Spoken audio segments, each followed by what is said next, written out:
বিসমিল্লাহির রহমানির রহিম। নির্বাচিত হাজার হাদিস, ঈমান ও ইসলাম।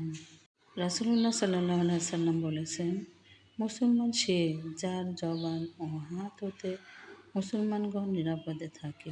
বুখারী। আবদুল্লাহ ইবনে ওমর রাদিয়াল্লাহু থেকে বর্ণিত। রাসূলুল্লাহ সাল্লাল্লাহু আলাইহি সাল্লাম বলেছেন, তোমাদের কেউ প্রকৃত মুমিন হতে পারবে না যে পর্যন্ত আমি তার নিকট তার পিতা মাতা সন্তান অন্যান্য সকল মানুষ হতে প্রিয়তম না হয়। বুখারী। মুসলিম। আনাস রাদিয়াল্লাহু।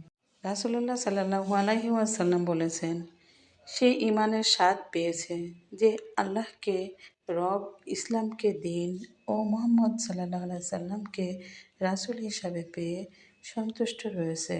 মুসলিম। আব্বাস রাদিয়াল্লাহু।